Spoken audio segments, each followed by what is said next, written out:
Assalamualaikum warahmatullahi wabarakatuh. Alhamdulillah, alhamdulilladzi arsala rasulahu bil huda wa dinil haqq liyuzhirahu 'ala dini kullihi walau karihal kafirun. Asyhadu an la ilaha illallah wa asyhadu anna Muhammadan abduhu wa rasuluhu la nabiyya ba'd. Allahumma shalli wa sallim wa barik 'ala sayyidina Muhammadin wa 'ala alihi wa sahbihi ajma'in. Ayyuhan nas ittaqullaha haqqa tuqatih wa la tamutunna illa wa antum muslimun.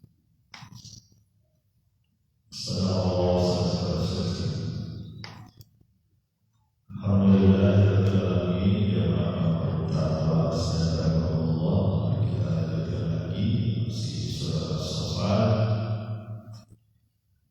Kemarin kita sudah sampaikan satu tahap di mana Ibrahim alaihissalam lolos dari penyiksaan api yang menyala dan dia berhijrah menuju Tuhannya dan yakin bahwa Allah akan memberi dia jalan. Selanjutnya Ibrahim juga meminta kepada Allah Subhanahu wa Ta'ala dikaruniai anak sebagai teman dalam perjalanan dakwah sekaligus menerus dakwah, dan Allah mengabulkannya dan diberikannya seorang anak yang bersabar. Kita lanjutkan lagi di ayat yang ke-102 surat As-Saffat. Ayat yang ke-102. Bismillahirrahmanirrahim. Falamma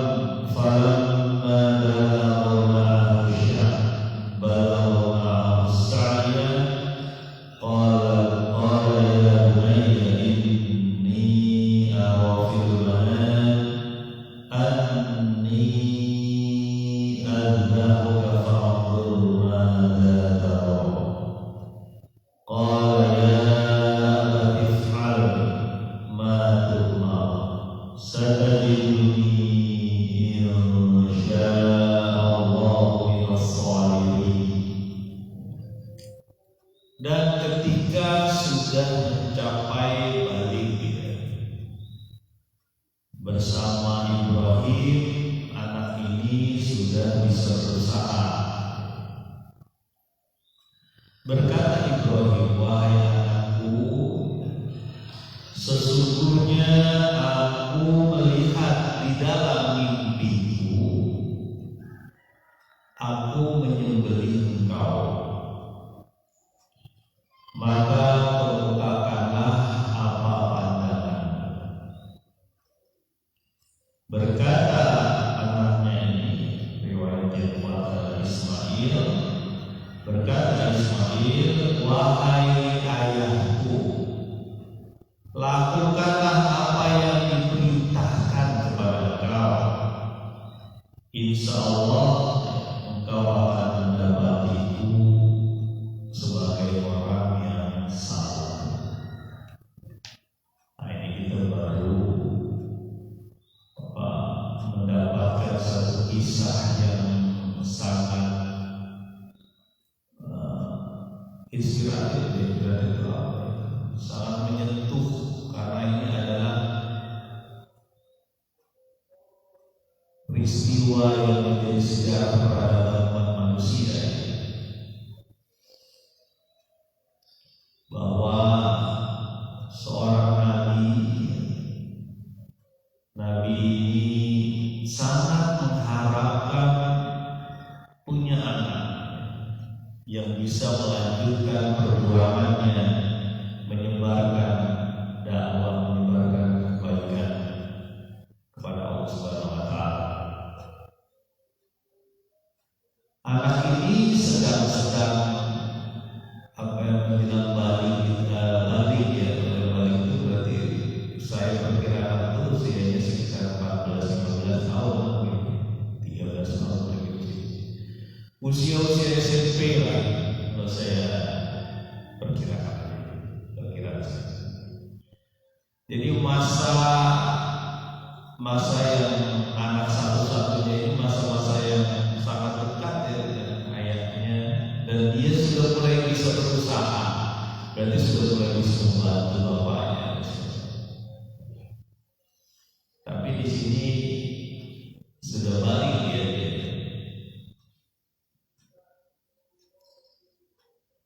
Nah, pada saat ini Nabi Ibrahim mendapatkan mimpi bahwa dia membeli putranya, memotong kepala putranya.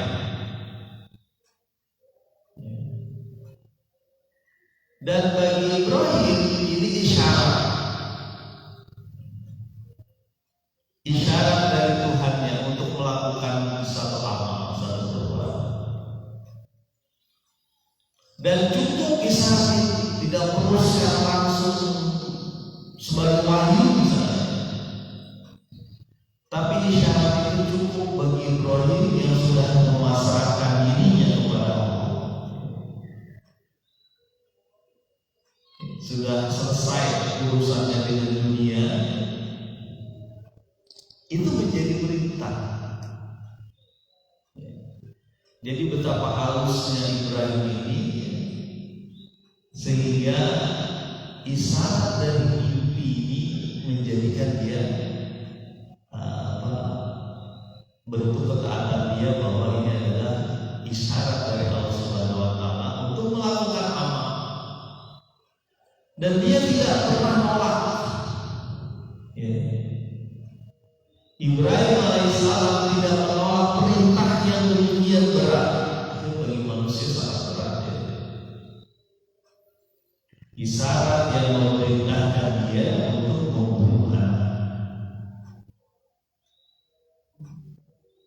Itulah kepasrahan tertinggi ya. Saya sendiri agak sulit menggambarkan ayat ini, menggambarkan bagaimana proses keputusan untuk menyatakan iya saya ikut, iya saya ikut mengikuti isyarat ini, karena isyarat ini ya dia yakin itu dari Allah Subhanahu wa Ta'ala. Makanya hanya kepasrahan kepada Allah yang bisa membuat dia tetap melanjutkan. Pasti namanya manusia tetap ada ya, pasti tetap ada, tetapi dikalahkan oleh pengorbanan dia kepada Allah. Udah selesai masa hubungannya dia dengan dunia, sehingga dia cuma ada ukurannya adalah ukuran Allah Subhanahu wa Ta'ala. Ketika diperintahkan untuk menyembelih anaknya, dia ikut.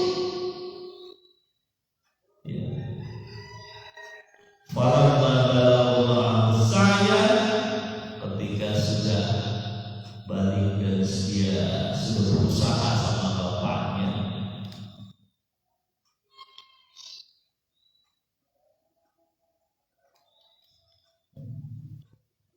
berkata Ibrahim, wahai anakku, ya panggilannya juga lembut ya, seolah-olah biasa aja. Ini orang yang sudah menguasai emosi ya, seolah-olah biasa saja ngomong sama anaknya, wahai anakku, inni ara fil manam, sesungguhnya aku melihat di mimpiku. Ngomongnya santai gitu. Ibrahim ini santai. Kenapa santai? Dia sudah yakin bahwa ini adalah perintah dari Allah. Kalau perintah dari Allah selesai, dia tinggal taat aja, dan gak perlu nanya-nanya, dan gak perlu kenapa sih Pak gitu. Kalau kita kan kadang-kadang ada ibadah ini, kenapa sih kita harus melakukan itu gitu? Ada unsur pertanyaan gitu. Kenapa dilarang ini? Kenapa diharamkan ini?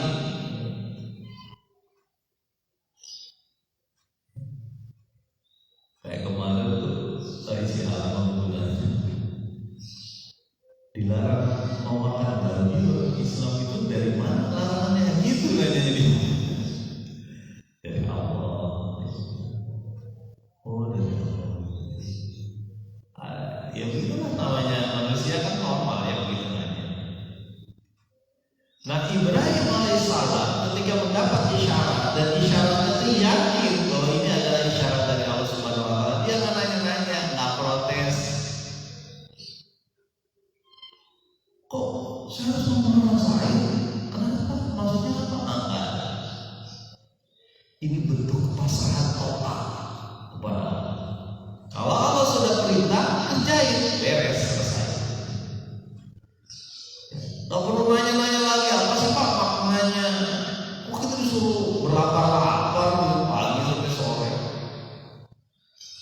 lapar haus itu nggak boleh berhubungan suami istri siapa aja. Apa sih sebenarnya? Emang nggak ada ibadah lain lah? Alhamdulillah gitu ya.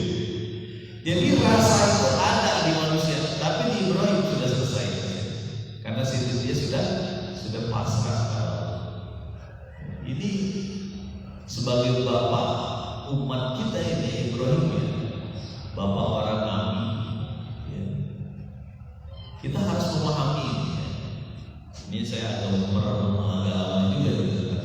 Ada beberapa kali saya baca itu gimana maksud dari ayat ini. Ya bunayya inni ara fil manam anni adlamuka fanzur madza inni adlamuka fanzur madza. Dalam mimpi itu aku melihat aku menyembelihmu, maka kemukakan pandanganmu. Ini bapak yang memang emosinya sudah tertata ya, santai gitu ya. Saya ngeliat menyembelih kamu, menurut kamu gimana? Jadi seolah-olah biasa-biasa aja ini. Padahal itu peristiwa luar biasa ya. Tapi karena ya kepribadian Nabi Ibrahim yang sudah diarahkan oleh Allah Subhanahu wa Ta'ala, jadi memandang pengorbanan yang bagi kita begitu besar itu santai saja dibicarakan. Dan dia tidak tipe orang yang penting saya selesaikan gimana caranya kan, dibawa anaknya kemana atau dibunuh itu dipenggal, enggak. Ya. Dia berhadapan dengan anaknya sehingga anaknya bisa mengalami apa yang ada di pikiran dia, apa yang ada di hati dia, perasaan dia. Tidak serta-merta dibawa anaknya ke satu tempat, dipenggal dari belakang dan sebagainya gitu ya. Selesai enggak, tapi didialogkan, disampaikan. Bagi saya apa? Ini adalah bentuk pendidikan juga kepada anak, bahwa anak itu perlu disampaikan maksud-maksudnya dia melakukan atau tidak melakukan sesuatu ya. Dalam upaya mendengar pendapatnya, bagaimana pendapat boleh, jangan ditator tentang jadi ayah semua harus ikut kata ayah atau bapak. Kalau dibilang kan saya mungkin kamu anak kecil nggak tahu apa-apa, kita yang dewasa yang tahu semuanya, asam garam kita makan ya. Nggak cuma asam yang pahit-pahit itu saya makan, udah duluan saya hidupnya dari kamu anak kecil nggak tahu apa-apa ya. Ibrahim pun ya, menanyakan kepada Ismail, bagaimana pendapatmu ketika aku melihatmu di dalam mimpi aku sendiri ya. Nah, kita lihat bagaimana begitu tenangnya Ibrahim menyampaikan wahai sini ya. Mungkin datang ke orangnya ya, ini perkiraan gambaran ya. Datang wahai Ismail, anakku, aku melihatmu dalam mimpi itu aku menyembelihmu. Pendapatmu gimana? Lembut banget ya. Dia sebutnya ya bunaya itu panggilan lembut kepada seorang seperti panggilannya Luqman kepada ya bunaya la tusyrik billah, wahai anakku janganlah kau syirik pada Allah, menyekutukan Allah ya.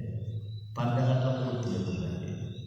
Kan kita enak ya kalau dipanggil wahai anak, mau ibu kita, bapak kita, orang tua kita, bersama guru kita, wahai anakku sini ya nak ya sini. Panggilan lembut. Nah, Ibrahim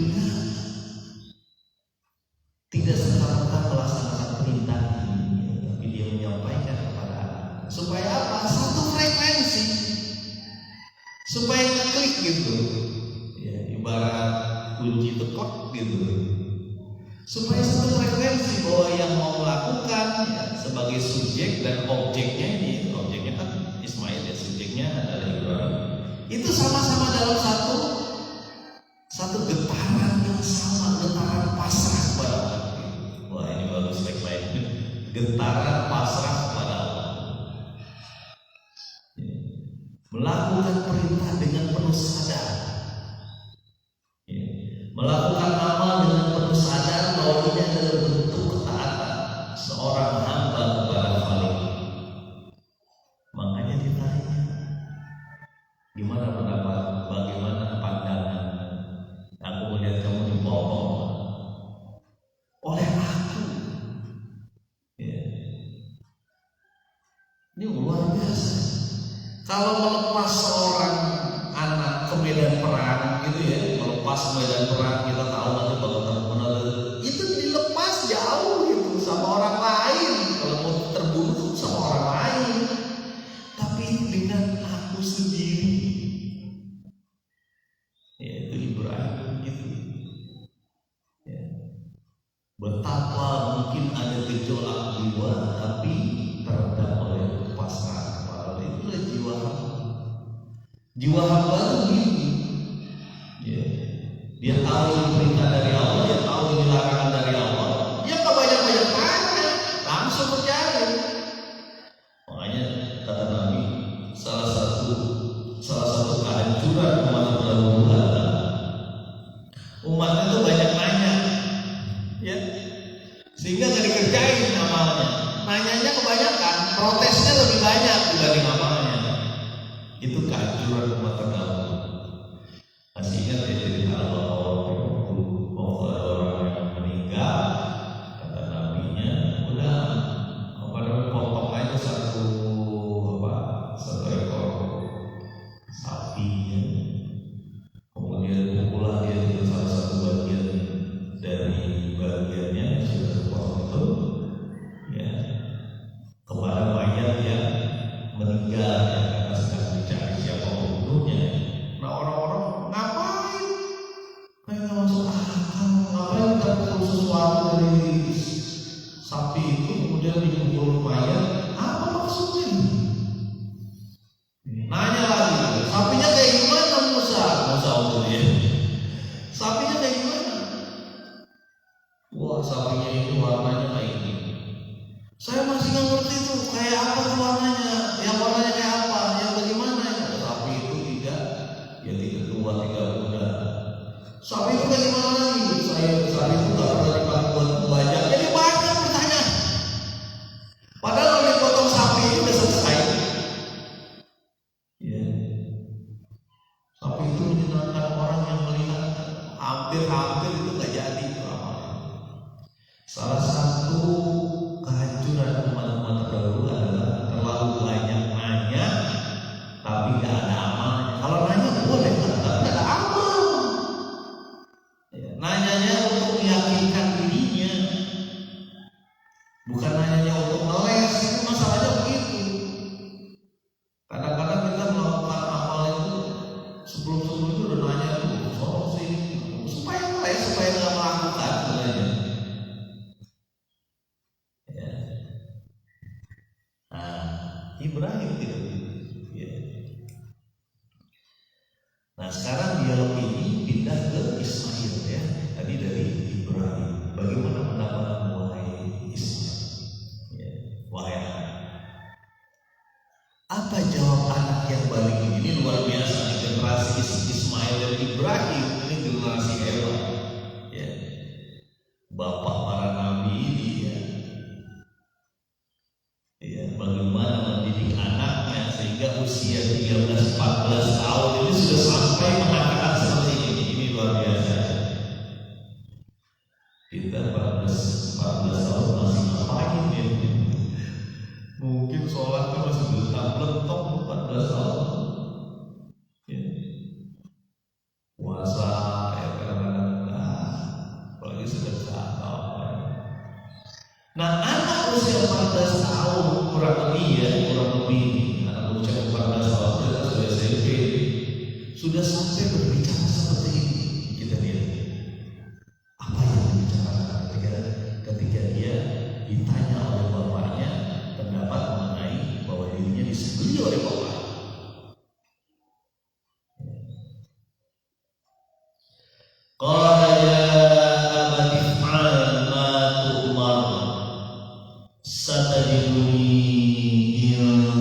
insyaallah minas shalihin.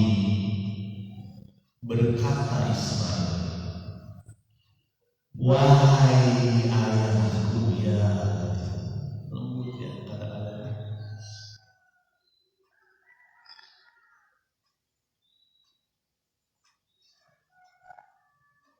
If'al ma tu'mar, lakukanlah, kerjakanlah apa yang Allah perintahkan kepadamu. Ya. Satajiduni insyaallah minas shalihin. Insyaallah, dengan kehendak Allah, ya, engkau akan mendapatiku sebagai orang yang sabar.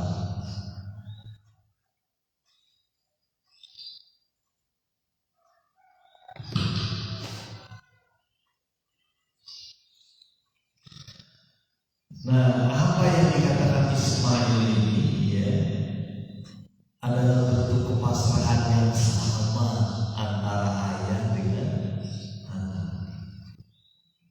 Dia panggil ayahnya dengan kata-kata yang lembut seperti ayahnya memanggil dirinya dengan kata-kata yang lembut. Ya. Bukan pertanyaan-pertanyaan, bukan protes. Ayo kau benar, masa kamu mau dibunuh? Mau sembuhan? Bukan protes juga, bukan nanya. Emang nggak ada perintah lain ya? Kita dibawa kemana? Ya saya ke laut atau kemana? Enggak. Ini bentuk kepasrahan anak usia 14 atau 12 tahun. Ini masya Allah, kita punya anak kayak gini luar biasa. Mungkin ya sih Pak, itu ada anak-anak Ismail, ibaratnya generasi Ismail ada di kita, ada anak-anak yang luar biasa sebenarnya. Anak-anak yang mau mengorbankan waktunya untuk Allah Subhanahu wa Ta'ala itu setara dengan pengorbanan Ismail. Karena itulah bentuk kepasrahan, ya, bahwa dia adalah hamba, nggak ada apa-apanya di mata Allah. Tugasnya hanya ikut taat aja semua. Amar ma'ruf nahi munkar, mengerjakan yang baik, mencegah yang munkar, menjauhi yang dilarang.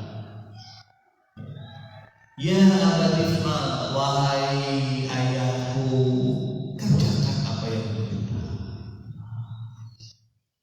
Kita seolah-olah belum masuk dalam peristiwa itu, seolah-olah kita ada berada di sekeliling mereka dan kita menyaksikan dialog itu. Itu Al-Quran mengarang itu. Kita menyaksikan dialog antara Ibrahim dengan Ismail. Mudah-mudahan teman-teman merasakan hal yang sama juga ya. Mudah-mudahan kita berdoa kepada Allah supaya masuk ke dalam diri kita. Perkataan yang lembut antara dua orang yang bakal ada peristiwa berdarah-darah kira-kira ya, dilakukan dengan lembut seolah-olah tidak ada beban. Ismail, kita merindukan tuh anak-anak remaja kayak gitu, remaja Ismail gitu. Iya Pak, saya merindukan si remaja-remaja soleh kayak gitu. Tapi apa yang harus kita lakukan? Ajak anak ke majelis taklim, ke mushola, ke masjid. Ya, yang kurang dirapiin, baca Al-Quran yang dirapiin, maknanya juga diikuti, dilihat. Jangan didiemin aja, habis waktunya di game misalnya, atau di apalah, habis waktunya. Ya. Dan kita santai-santai aja gitu. Gimana kita bisa dapat generasi Ibrahim Ismail kalau kita diem santai aja, merasa cukup? Ini masalah.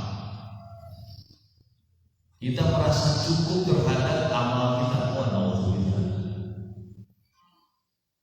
Ya. Kalau sudah merasa cukup dengan amal kita, naudzubillah, berat. Menganggap dirinya layak, udah layak sebagai orang baik gitu ya. Jangan-jangan dosa kita yang menutupi. Ya. Kembali lagi ke ayat ini. Ya abadif'al ma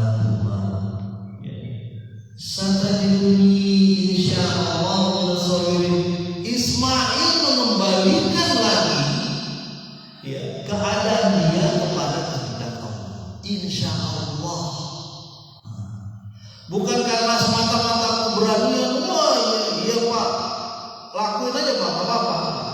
Enggak. Dia bilang insya Allah, dengan kehendak Allah engkau mendapatiku sebagai orang yang sabar. Dibalikin lagi. Kuat banget lagi. Keyakinan dia kepada Allah begitu kuat. Insya Allah. Wah, indah sekali. Saya ada ini juga di bidang ayat ini. Karena di sini ada emosi. Gimana kan dia ada emosinya? Ya, orang ini bakal disembelih, bakal berdarah, bapaknya lagi yang menyembelih. Ya, ini apa? Ini emosi kita terhadap ya. Dan anak ini, anak yang balik ini, yang usianya belasan tahun ini, anak yang diharapkan betul oleh bapaknya sebagai penerus dia, lalu bakal dikorbankan, ya. Malah apa? Bahkan menjawab dengan jawaban yang begitu indah, insya Allah engkau akan mendapatiku sebagai orang yang sabar. Wah, ini dua-duanya udah ngeklik, ya. Udah klop antara bapak dan anaknya. Ini adalah perintah Allah. Kita ngikut aja, urusan Allah belakangan gitu. Urusan Allah nantinya. Yang penting kita amal aja. Ya, kan ada ya beberapa manusia, orang-orang mau melakukan amal tertentu, pertimbangannya banyak.